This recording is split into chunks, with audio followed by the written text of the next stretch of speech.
Okay, I just finished uploading a quick video with mono white in this Singleton format for Chapter 3 of War of the Spark. But as I was playing, I realized that I think the deck would be a lot better with a blue splash. Similar to the way White Weenie does in Standard for best of 3. So we get like 4 counter spells and a couple planeswalkers.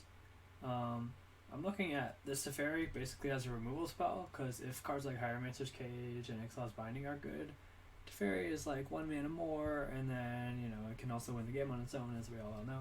So anyway, I think this deck will be actually pretty decent. The mana might be a little awkward, but I think it'll work just fine. The idea is you just get a couple of cheap bodies in play, and then you can counter whatever they do, and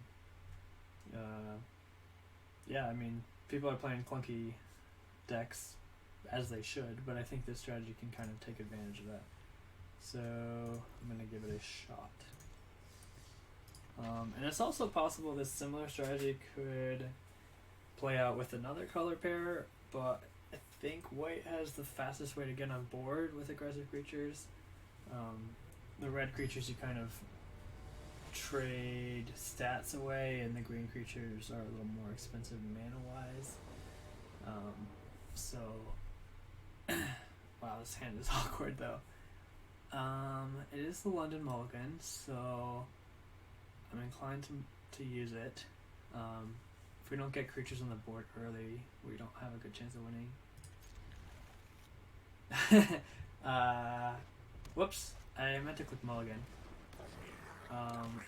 I sort of clicked through. I just straight up clicked the wrong button. That's all it is. Hopefully we draw a 2-drop. we had a good first draw. But yeah, I meant to mulligan this hand, and then it was London Mulligan, so we would put back the worst card. So we'd probably have a smooth 6. Cool, we got to cast our Spell Pierce for really good value on turn 1. That's pretty incredible. Drawing Plains, not incredible. Having Lyra Dawnbringer against mono red, incredible. So, well, we'll see how this goes. We get to cast turn 3 History. If we do anything next turn, well, we're pretty likely to play Lockstone, right? Because they'd have to kill both of the tokens, and that doesn't seem likely when they only have 1 lane. So, I don't know. This whole game is comical for several reasons, but after we win this, we'll move on and try to play a real game.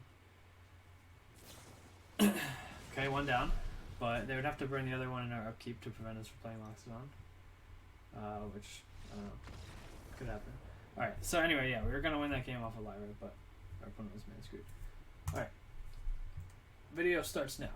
Sorry for wasting 3 minutes of your time. I misclicking my mulligan button and then having my opponent do nothing.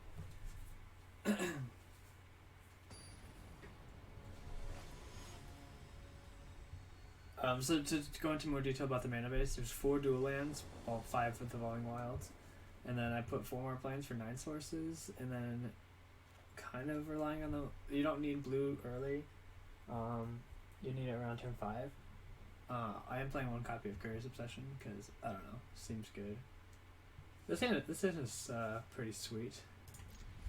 If we are lucky enough to draw blue mana, on curve, this hand's awesome, but even if we just hit a 3rd for white planes for Gideon Blackblade, this curve is pretty awesome. Oh wow, we are the luckiest. So we're just gonna curve out perfectly. I think, I mean, I have my choice of planeswalkers next turn, right? So Teferi is the least likely one. Gideon is pretty good. Either of these two gives us a 3rd creature for the Primate. So it's just a question of, do we want Gideon Blackblade in play, or do we want to start Dovin tokens? I think actually Dovin tokens are pretty dang good if they're not pressuring Dovin, because we're going to be able to ultimate the Dovin most likely. And it's also growing our Primate on each activation. So this curve has just been insanely good. Hopefully our opponent just plays something we can Teferi to their hand or something. But if not, Gideon is another awesome play. Okay, so they did manage to clear 2 creatures.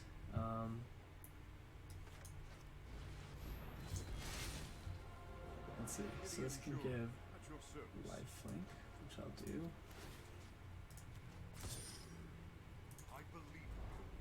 My creature. This primate has worked pretty well. Not many creatures would have survived that Gates of Blaze, even though it was only for 2. But Primate was one of them. But yeah, Dovin has seemed very good since we were lucky enough to find one of our 9 blue sources on turn 3.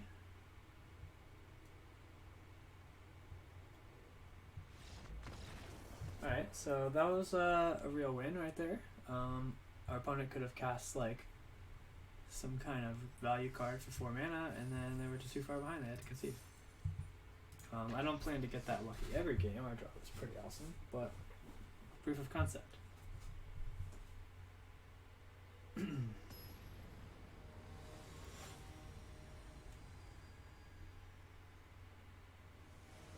Voyager. Alright, we have a lot of blue cards without blue mana and no creatures to cast. So, if I had a creature or 2 that I could get on the board, I would probably keep this. But with nothing at all to do, I think I'm gonna roll again. Okay,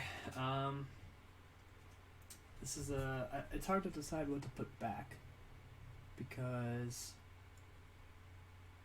all of these cards seem decent. I think I'm going to put back Unbreakable Formation. The other option would be Devolving Wilds, but I'm gonna play a little less greedy. I need a 3rd land.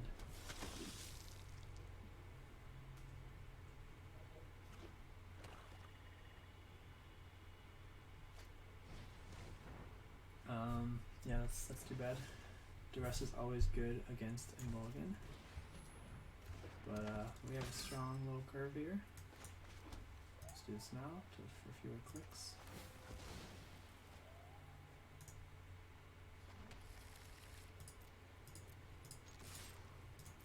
I guess I have to manually click through anyway since I have the Dauntless Bodyguard, but it's all the same.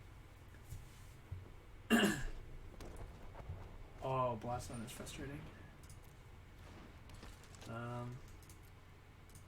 Well, yeah, our opponent's doing things we don't want them to be doing, but I'm just gonna play my cards, and this costs 4, so yeah, we're probably not doing so well, but we are pressuring them a little bit. If I can draw a nice Planeswalker, good creature next turn, that'd be... Ooh. Alright, this opponent happens to be pretty well prepared for us.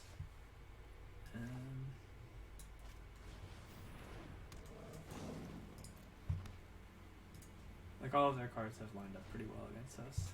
The 2 mana 1/1. Blast Zone is good.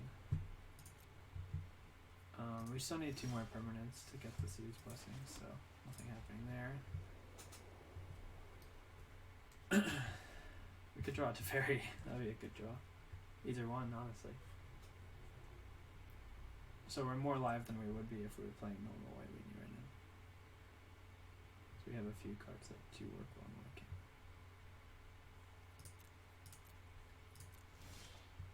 Alright, we get to start attacking for 2. So that's something. Opponent missed their 4th land, so if they pop their Blast Zone on 1 drops, we will just Dauntless Bodyguard the Aspirant. That's our only source of damage right now. Alright, so this opponent is playing cards that I would... Well, Duress is good in this format, but they do seem to be preparing for aggro, which I wouldn't expect many players to be doing in this format. Okay, so that's just 2 damage a turn, that's fine. Make this quick. I'm bored already.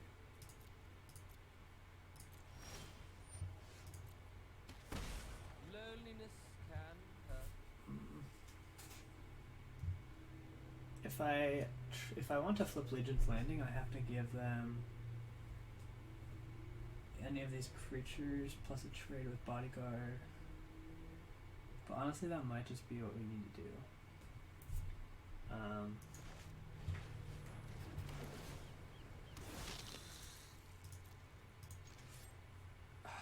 I don't like the losing the Pride Mate though. I think it's fine though, like they're gonna have removal probably, so I just want to flip the Legion's Ending because I think that's our best bet to win this game. They get to trade here and then kill either one of these two. It's good for them to kill either one, but I think Adanto is just more valuable to us. And we get a massive damage in.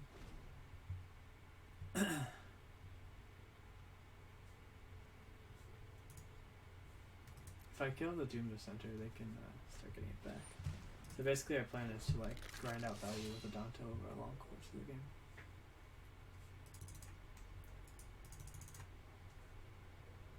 I don't like the spot, but I think Adanto is our only reasonable game plan. I kind of want to block because it grows Pride Mate and then I can attack, so even though I give him a 2/2 and the ability to Israth it back, I think it's worth it.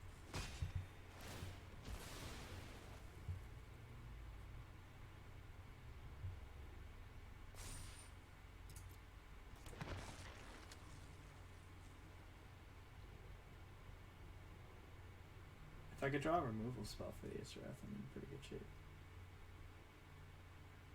Well, not horrible shape. Okay, well, that's not great for us. I mean, it was pretty likely to have a removal spell. Mono black. What else are they gonna have? All I've left you is pain.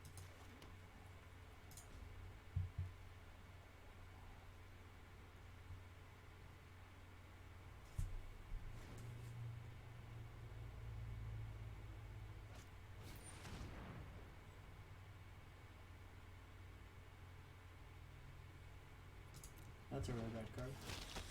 But we're gonna lose to this guy, so. I think you can build mono black in interesting ways, but I don't know if there's good reason to.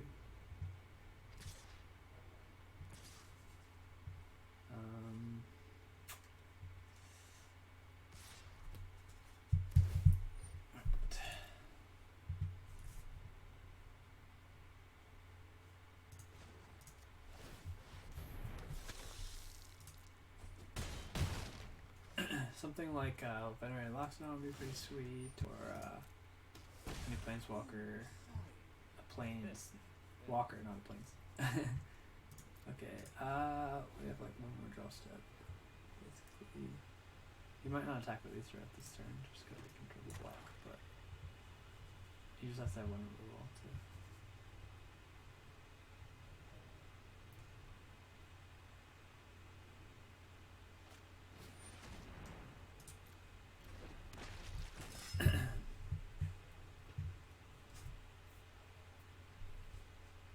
I mean, it is true that the land count in this deck is higher than it would be in most aggro decks.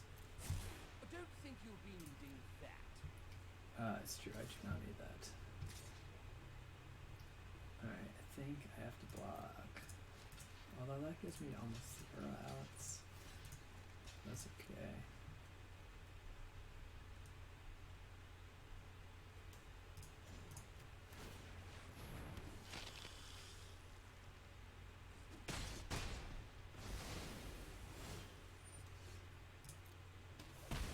Struggling?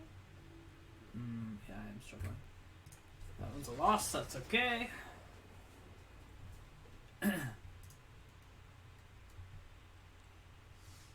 I do think discards, like Duress and that Planeswalker are pretty good in this format, but I would build it with probably blue.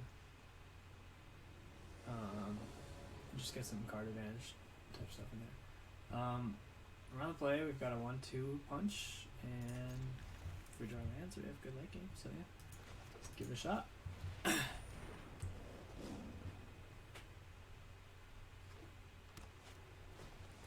okay. I'm gonna attack first. If they trade, I'm fine with it. Alright, so if we don't draw land, we have Conclave Tribunal as an option. It's not particularly good here.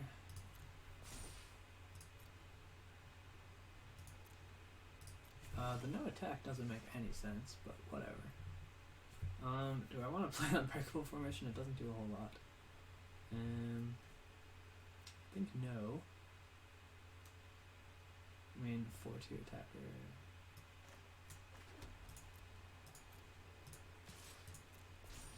I don't know why they didn't attack with Belt Collector if they're not going to block, but okay. End turn. I could Tribunal the Pelt Collector, but I mean, I guess it is. It's almost guaranteed to be a 3/3. And I'll probably want to use my mana a lot, so this might be too aggressive, but I'm gonna do it. Like if I draw spells, it's very likely I can cast them, unless they're one of like the 5 blue spells. Spot Collector would not have grown, but that's okay. Ooh, that one's gonna be tough. And I'm playing more like aggressive matchups than I anticipated. Okay, well I would love to be able to cast that.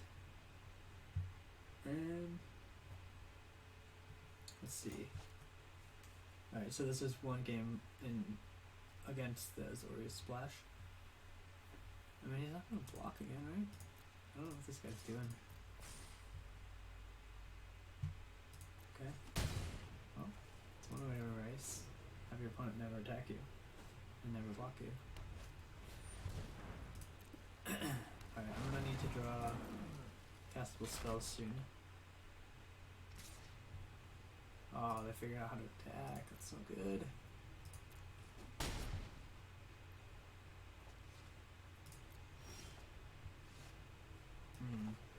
It's embarrassing.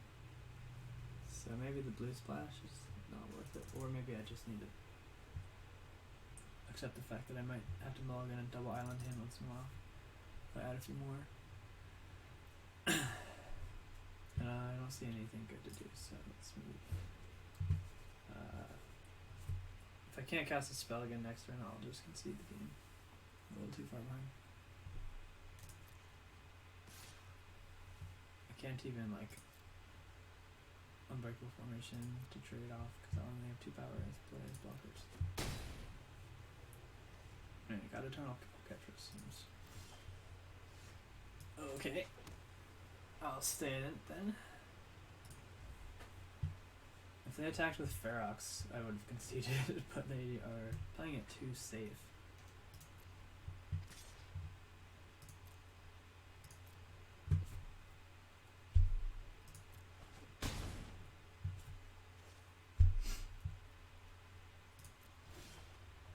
Alright, so if I slam Oketra, it's unlikely they can kill it, and then WW Detention means I'm probably in the driver's seat after that, so cool. I get to gain a life.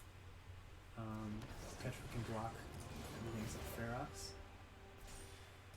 So our opponent's extremely weak play might let us take this game, even though we struggled very hard. It is true that you face a lot of weaker competition in these like special arena events, just because people don't really know what they're doing. That's 8. Didn't have 6 mana. Should I go to 1? I could just go to less. I can go 3. Sure. If he has stuff, I die, but I can't really play around it. That's not a good sign.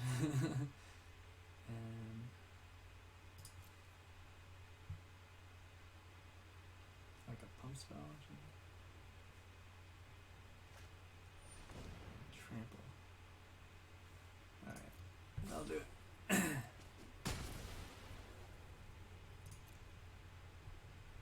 exactly lethal actually. Oh no, 2 over. I forgot about that. But anyway, that was yeah. So I don't know. I'm a little unconvinced on the blue splash honestly because the mana's so bad. So maybe White Weenie is the way to go. And then if you want to cast multicolor spells, you have to play a deck with a slower plan, or at least 2 more islands. And you really want to play your 1-drops on 1, but I don't know. There's 8 blue spell numbers. So. Yeah, I don't know. Small sample size. It remains undetermined, but I'll keep tinkering with it. But I'm gonna go ahead and end this one now because my goal with these videos is just to put out a lot of content quickly, so people who are considering different decks can see what's working and what's not. So I'll be back with another deck shortly. Thanks for watching.